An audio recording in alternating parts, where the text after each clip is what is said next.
경찰이 고 박원순 서울시장 관련 의혹 수사 전담 태스크포스를 확대했습니다. 박 전 시장 사망 경위와 함께 성추행 방조 의혹에 대한 수사도 시작됐는데요.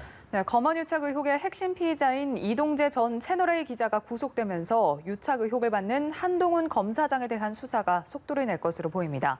관련 내용 박주희 변호사와 함께 짚어보겠습니다. 어서 오십시오.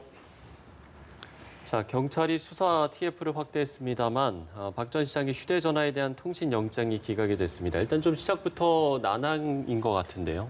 네, 이건 좀 약간 살펴봐야 되는데요. 네. 박원순 전 시장 같은 경우는 핸드폰이 3개가 있었다고 합니다. 하나는 이제 업무용이었고 이제 2개가 개인용이었는데 업무용에 대해서는 그 실종 직후에 영장을 발부받은 바가 있는데 이번에 이제 영장을 따로 청구한 건 이제 개인용 폰에 대해, 그러니까 핸드폰에 대해서 이 통신 영장을 청구를 했는데 이게 기각이 된 겁니다. 예. 법원은 이제 기각을 하면서 밝힌 사유는 강제 수사의 필요성이 없다라고 밝혔는데요.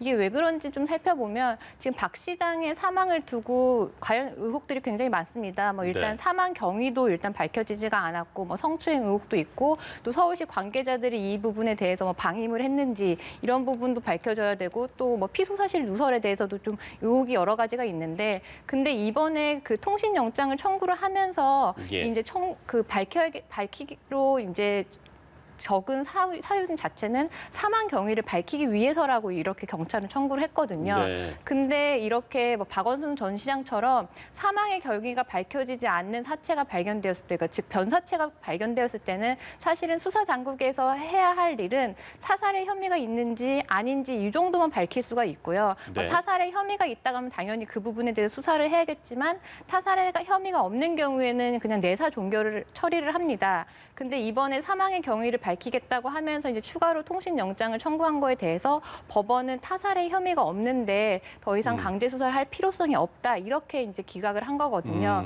그래서 지금 뭐 이전에 발부받은 업무용 핸드폰에 대해서 포렌식을 하는 방향으로 이제 통신 사실은 좀 밝혀져야 될 것 같고요. 예, 그게 이제 현장에서 발견되는 거죠. 네, 네. 예. 그리고 만약에 이제 추가적으로 뭐 서울시 직원들의 뭐 방임 행위라든지 아니면 피소 사실 누설 행위에 대해서 수사가 착수가 되었는데 그 수사를 하면서 추가적으로 박 전 시장의 이제 개인용 핸드폰의 통신 사실을 파악할 필요가 있다고 한다고 하면 그때 다시 재청구를 해서 이제 살펴볼 수가 있을 것 같습니다.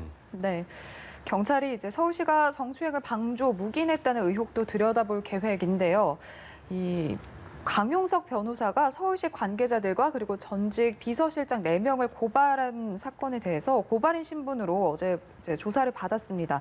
이 부분이 수사가 가능한 사안이라고 보십니까? 네, 그 강용석 변호사 같은 경우는 지금 박 시장의 성추행 의혹을 이제 서울시 관계자들이 이미 알고 있었는데 방조했다 그리고 묵인했다라는 이유로 위력에 의한 강제추행 방조죄를 관계자를 고발을 했습니다. 예. 근데 이제 방조 여부를 판단을 하기 위해서는 이 서울시 관계자들이 피해자한테 이런 피해 사실을 들은 사실이 있는지 그리고 들었다고 한다고 하면 언제 어디서 어떻게 들었는지 그리고 들은 이후에 어떠한 조치를 취했는지 만약에 뭐 인사 발령을 새로 한다거나 아니면 알면서도 그 박 시장의 측근에서 이 피해자한테 보좌를 하도록 시켰거나 이런 부분이 입증이 되어야 되는데 이런 사실은 사실 내부적으로 이제 내부적인 사유거든요. 내부적인 자료와 내부적인 이 자료가 있는 건데 물론 피해자의 주장도 들어봐야 되고 피해자가 모아놓은 증거도 판단을 해봐야 되지만 우선적으로는 서울시 관계자들로부터 진술을 얻어야 되고 서울시 관계자들로부터 이제 증거를 확보해야 될 필요성이 있는데 근데 만약에 서울시 관계자들이 서로 말을 맞추거나 아니면 내부의 자료를 폐기하거나 하는 경우에는 사실은 이 부분에 대해서 수사가 굉장히 어렵습니다. 그래서 어떻게 보면은 내부에서 일어난 이 범죄 행위인 만큼 증거 인멸의 가능성이 굉장히 높은 사안이고요. 그렇다고 한다고 하면 강제 수사도 염두에 볼 수 있는 사안입니다. 그렇군요. 그런가 하면 박 전 시장이 이제 언제 피소 사실을 알았는지를 파악하는 것도 중요해 보이는데 이와 관련해서는 이제 임순영 젠더 특보가 언제 이제 출석을 해서 조사를 받을 것인가 이 부분이 좀 관심인 것 같습니다. 지금 뭐 제3의 장소에서 조사를 받을 가능성도 좀 나오는 것 같거든요.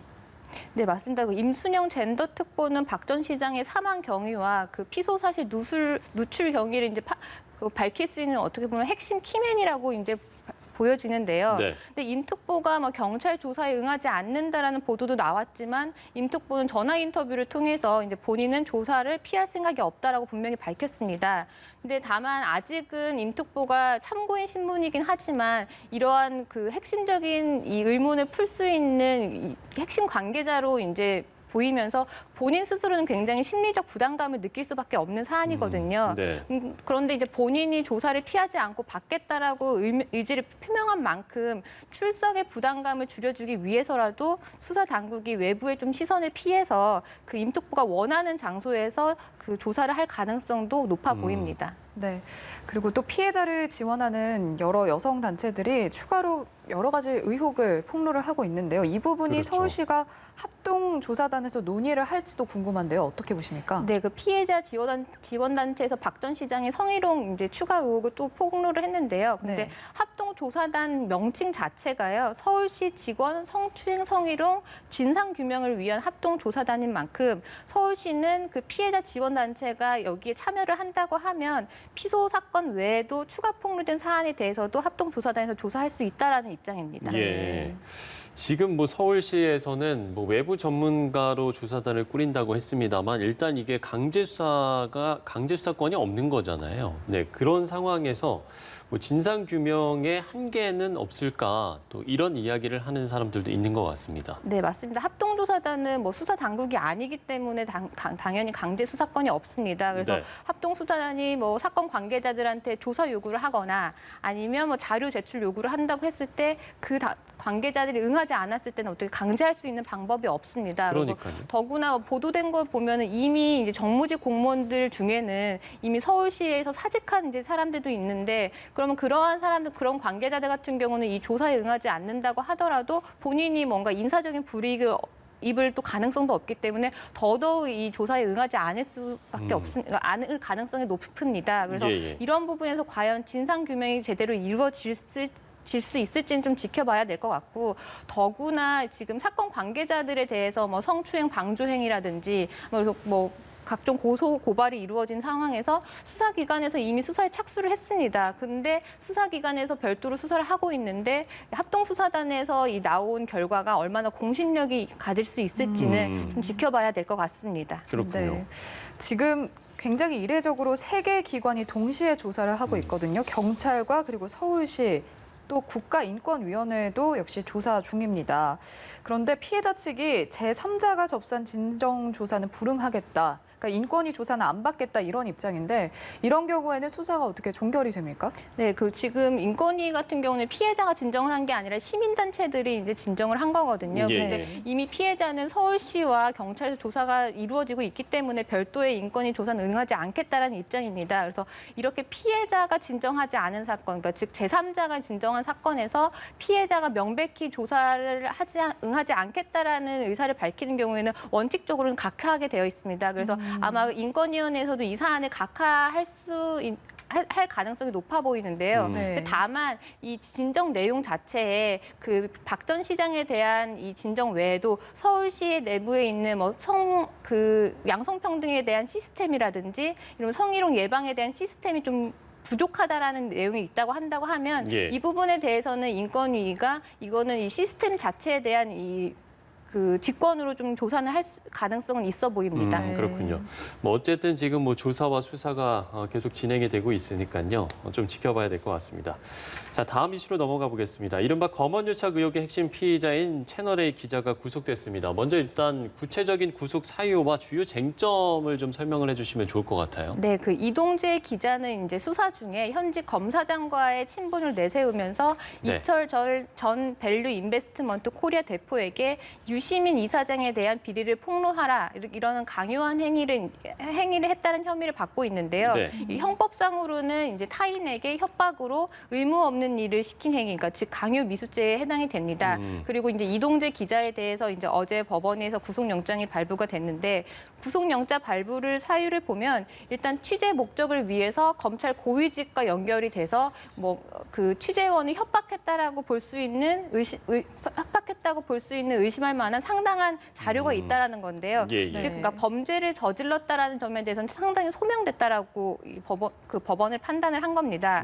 그리고 또 이동재 기자 같은 경우는 이제 핸드폰을 이제 초기화한 것으로 알려져 있는데 네네. 이동재 기자 본인은 취재원 보호를 위해서 자기는 이제 핸드폰을 초기화한 거다라고 주장은 했지만 법원에서 봤을 때는 이건 증거인멸 행위로 봤습니다. 그래서 네. 법원은 이미 광범위한 증거인멸 행위가 이루어졌고 앞으로도 증거인멸의 가능성이 있기 때문에 구속이 필요하다라고 판단을 한 것 같습니다. 예, 저희가 이제 앞서 이전 기자 측에 좀 이야기를 소식을 좀 전해드렸습니다만 이전 기자 측은 이 영장에 한동훈 검사장과의 공무관계가 명시되지 않았는데 이제 이에 대한 좀 반발을 하는데 이 부분은 좀 어떻게 보세요? 그러니까 사실은 지금 한동훈 검사장 본인도 지금 이동재 기자와의 이 공모가 사실이 없다라고 계속 부인을 하고 있고 예. 이동재 기자 같은 경우도 자기도 공모하지 않았는데 근데 사실은 그 강요 미수죄 이번 사안 같은 경우는 굉장히 복잡한 사안입니다. 그러니까는 직접 협박을 한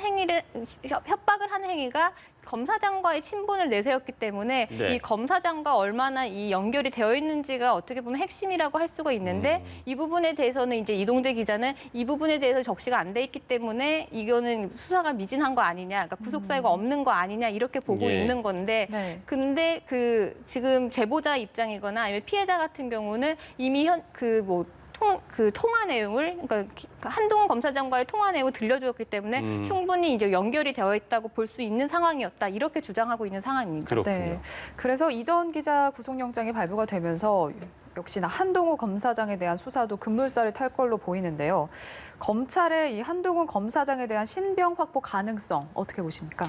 네, 한동훈 검사장은 이동재 기자와의 이제 공모 관계를 계속 지속적으로 부인을 하고 있고 예. 이 사안 자체가 이 정치권과 언론이 이제 공모해서 조작한 사건이다라고 주장을 하면서 검찰의 소환 통보에 응하지 않고 있긴 합니다. 네. 근데 혐의가 사실인지 여부를 떠나서 사실은 수사기관의 이런 소환 통보에 요구하지 않는 것은 강제 구인할 수 있는 사유에 해당이 되긴 합니다. 근데 지금 한동훈 검사장이 지금은 법무연수원 연구위원으로 지금 배치가 돼 있긴 했지만 예. 어쨌거나 검사장이었던 사람을 지금 더구나 현직 검사인 사람을 검찰에서 체포나 아니면 구속영장을 청구를 할 것인지는 조금 의문이긴 한데요. 근데 다만 한동훈 검사장 입장에서도 지금 이동재 기자가 구속이 되면서 이 부분에 대해서 본인이 그 소환에 거부할 수 있는 명분이 좀 없었습니다. 그래서 이 이동재 기자가 구속이 된 만큼 한동훈 검사장도 검찰 소환에 곧 응하지 않을까 싶습니다. 예. 네. 이제 오늘 24일에 이 사건과 관련해서 검찰의 이제 수사심의위원회가 열리지 않습니까? 이게 물론 이제 심의의 결정을 따라야 할 의무는 없지만 글쎄요, 좀 어떤 결정이 날 것으로 좀 전망을 하시는지요? 네, 그 심의위원회에서는 이제 검찰의 수사를 계속해야 되는지 그리고 뭐 네. 기소가 타당한지 이런 부분에 대해서 이제 판단을 하게 되는데요. 근데 좀 조심스럽긴 하지만 심의위에서는 그 검찰이 이번에 이동재 기자에 대한 구속영장을 청구하면서 법원에 제출했던 자료를 똑같이 공개를 할 거거든요. 그러면 법원에서는 그 이동재 기자가 강요 미수를 행위를 했다라고 하는 점에 대해서 상당히 입증이 되었다, 상당히 소명이 되었다 이렇게 판단을 했는데 수사심의위원회에서는 이 부분에 대해서는 상당히 영향을 받을 수밖에 없는 상황입니다. 그래서 아무래도 법원에서 판단을 한 만큼 수사심의위원회에서도 그에 대해서 따르지 않을까 그렇게 조심스럽게 예측이 됩니다. 그렇군요. 네. 마지막 질문 드릴게요. 이르면 다음 주쯤에 이제 검찰 고위 간부급 인사가 단행될 것으로 보이는데 지난번 인사 때 이제 추미애 법무부 장관과 윤석열 검찰총장이 굉장히 인사와 관련해서 갈등이 있었는데 이런 갈등이 되풀이될 가능성도 또 제기가 되고 있더라고요. 혹시 법 쪽의 분위기는 어떻습니까? 네, 추 장관과 윤 총장의 갈등은 말씀하신 것처럼 추 장관 취임 직후에 이제 단행한 대검 인사 때부터 시작이 됐고요. 그 당시에 총장의 의견을 얼마나 들어야 되냐, 마냐 이런 거 가지고 논란이 있었고 예. 또 최근에 이제 수사 지휘 사건으로 윤 총장과 추 장관의 이제 갈등의 골이 굉장히 깊어졌습니다. 그래서 법 쪽에서 예상하기로는 이렇게 갈등이 굉장히 많이 지속이 된 만큼 이번 차주에 있을 이제 검찰 인사에서 추 장관이 아무래도 윤 총장에게 본때를 보이려고 하는 인사를 단행하지 않을까, 이렇게 그거는 예정된 수순 아니냐 이렇게 보고 있습니다. 네. 그런데 윤 총장 입장에서도 당연히 이 부분에서 예상을 하고 마음의 준비는 하고 있겠지만 그래도 또 한 번 갈등 논란이 한 번 겪을 것 같습니다. 예, 이르면 뭐 다음 주니까요. 이 부분도 저희가 좀 지켜봐야 될 것 같습니다. 네. 박주희 변호사와 이야기 나눠봤습니다. 오늘 말씀 고맙습니다.